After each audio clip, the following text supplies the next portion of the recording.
Graça e paz, amados irmãos. Hoje é a quinta parte do estudo do perdão. Nós vamos falar sobre aceitação de responsabilidade versus autojustificativa. Então a gente vai entender que desde o princípio, com Adão e Eva, a tentativa de justificar seus erros nunca é bem vista perante Deus, né?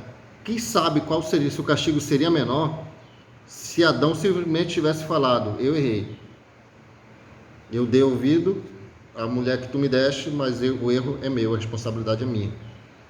Ou de Eva, em vez de dizer a serpente me enganou, em vez de falar eu fui enganada, eu me deixei ser enganado, se o castigo seria tão pesado como foi em relação à humanidade.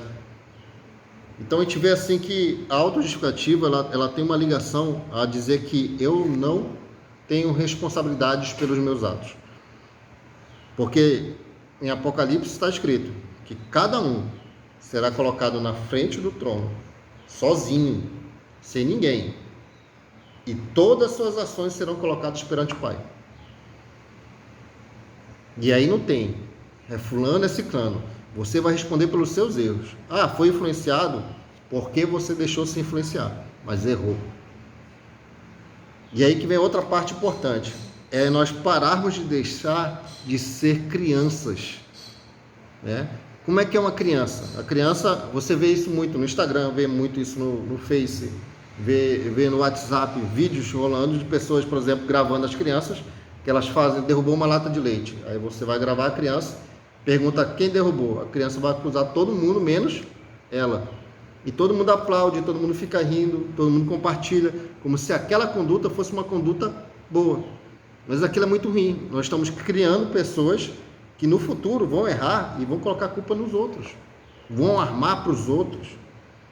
É essa cultura que nós temos que apoiar. Isso é um lar tóxico. A criança tem que ser treinada a assumir a responsabilidade desde cedo. E por uma educação ruim, hoje em dia nós tivemos muito isso, pessoas que erram, tentam jogar a culpa para cima dos outros, armar para cima dos outros. Totalmente, ainda se dizem cristãs. Ou seja, há um problema sério de entendimento em relação aos seus erros. Se eu erro, é porque eu fui influenciado. Ah, eu fiquei irritado porque a minha família falou isso, isso e isso de mim. Sim, a culpa é minha porque eu deixo a minha família me irritar. Eu deixo pessoas me machucarem. Não posso permitir isso. A minha confiança ela tem que estar em Deus. Minha confiança está em Deus, Deus nunca vai me machucar. Mas se eu colocar minha expectativa em pessoas, eu vou quebrar a cara. É regra. Então não posso colocar expectativa em pessoas. A expectativa tem sempre que estar em Deus. A confiança sempre tem que estar em Deus. Então é importante entender isso. A aceitação da responsabilidade é uma maneira que você vai conversar com Deus, de uma maneira que você não vai justificar o seu erro. Você vai mostrar que você vai aprender e não vai deixar as ações que aconteceram, as situações que foram envolvidas, te fazerem errar novamente, né? Isso que é o mais importante. E aí que vem a mudança. A mudança é exatamente isso. A pessoa que tenta justificar, ela sempre vai errar pela mesma situação, porque ela nunca cresce. Ela continua uma criança imatura. Entende? Então a pessoa que ela muda, ela já vira uma adulta, ela está alcançando a maturidade. Isso é psicologia, né? Nós vamos falar também aqui sobre a situação da influência, ela está muito ligada na Bíblia. Por exemplo, Cristo usou nós como sal. Por que ele usou o sal? Porque o sal tempera a comida. Se o sal tempera a comida, que o sal influencia todo o ambiente que ele fica. Então, quando ele fala do sal, é que nós temos que influenciar as pessoas positivamente.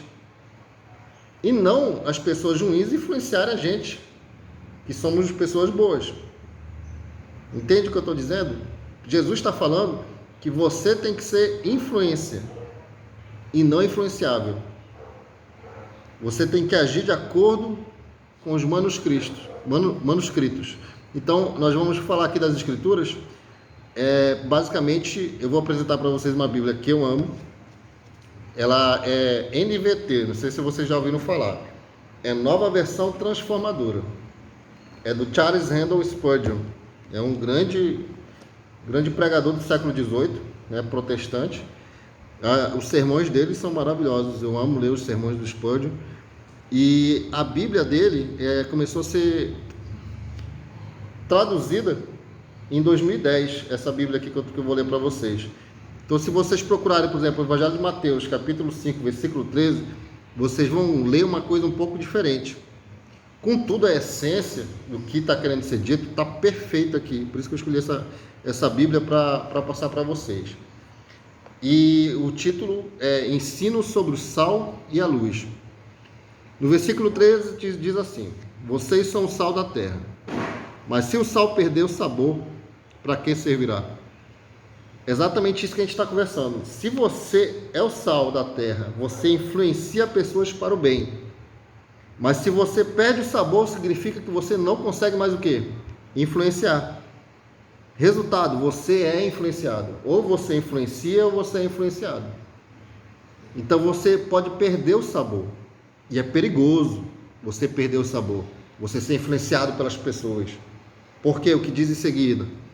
É possível torná-lo salgado outra vez? Isso é perigoso, porque ele diz que ao ponto que você começa a ser influenciado pelo mundo, você perde a força de enfrentar o mundo. Pedro lá na frente vai falar que você vai ser vencido pelo mundo, aquilo que tu deseja, se tu deixasse ser derrotado, aquilo vai se tornar o teu senhor, tu vai ser escravo daquilo. E o que a gente vê escravo? Pessoas escravas da droga, pessoas escravas da bebida, pessoas escravas de festas, tem que ter festa, porque não encontra felicidade. Pessoas escravas das dívidas, elas não conseguem ser felizes com o que têm e elas ficam gastando, se endividando, porque elas tentam preencher o vazio com as coisas do mundo. Todas as pessoas, drogas, bebidas, pessoas que compram tanto, que vivem com o cartão estourado, e aquela que ainda tem cartão, tem gente que não tem mais crédito em lugar nenhum, pede das pessoas cartão de crédito porque o dela já não tem. São pessoas que estão procurando a satisfação, a felicidade nas coisas do mundo. Resultado, elas não estão seguindo o que está na Escritura. Paulo diz: se contente com o que tem. Eu quero ver uma pessoa contente com o que tem, se ela vai se endividar. Entende? Então, nessa situação do sal da terra, nós ou influenciamos ou somos influenciados. Essas pessoas, elas são derrotadas por tudo, por bebida, derrotadas por droga, por mais amizades, derrotadas por endividamento, pelos desejos das coisas do mundo. Então, o que acontece com esse tipo de pessoa? Será jogado fora e pisado pelos que passam, pois já não serve para nada. E a essas pessoas que ignoram tanto nossos conselhos cristãos, quando elas se apegam às amizades do mundo, quando elas precisarem de ajuda, nenhuma dessas pessoas vai ajudar. O mundo não ajuda, não. Os amigos do mundo não ajudam. Eles só estão do teu lado enquanto você está dando o que eles querem. Quando você não tiver mais o que eles querem, ou já conseguiram o que eles queriam, você não serve mais para nada. Não serve para nada. E aí, no versículo 14, fala uma coisa muito bonita. Vocês são a luz do mundo. É impossível esconder uma cidade construída no alto de um monte. Não faz sentido acender uma lâmpada e depois colocá-la sobre um cesto. Pelo contrário, ela é colocada no pedestal, onde ilumina que todos estão na casa. Então, você tem que colocar a sua posição perante Deus. Seja a luz, seja o sal da terra. Então, não seja mau exemplo. Canso de ver. Hoje estava tendo uma situação dessa. De pessoas falando de um missionário que na igreja, maravilha, faz um monte de obra. Quando chega em casa é uma tortura para a família pedindo socorro. Agora me diz, como é que pode um cara fingir, brincar de ser cristão? A pessoa chega e fala que nós temos que negar a si mesmos, Nós temos que não querer as coisas do nosso jeito. No entanto, na casa dele, o que ele faz é isso. Querer que as pessoas façam do jeito dele, tem que ser da maneira dele. Ele não dá abertura para conversas. Pessoas muito hipócritas, a cara nem treme. A hipocrisia é uma coisa muito triste. Então a gente tem que ter cuidado, irmão. Entendeu? Nós temos que ter cuidado em analisar as escrituras e fazer o que nela está escrito. A nossa alma que está em jogo. E tomar cuidado para não seguir pessoas falsas, pessoas hipócritas, que isso vai custar caro para a gente. Então, fica esse ensinamento nessa quinta parte do estudo do perdão. Essa Bíblia aqui eu achei na CPAD, né? Lá na Saraiva eu também achei. Eu comprei essa aqui lá na Saraiva. Então é uma Bíblia ótima, tem vários sermões, né? Dificilmente eu encontro alguma coisa diferente no caso do Spurgeon, são ensinamentos muito, muito maravilhosos. Então dou mais essa dica de mais uma Bíblia que eu apresento para vocês.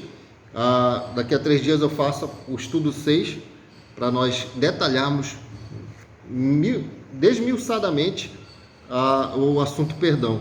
Então, se nós juntarmos todos os 21 vídeos sobre o perdão, nós vamos entender basicamente o que nós temos que transformar em nossa vida. E hoje nós aprendemos que a gente não tem que ser influenciado pelo mundo, a gente tem que aceitar nossos erros e mudar. Não continuar sendo a mesma criatura, mas sendo uma nova criatura.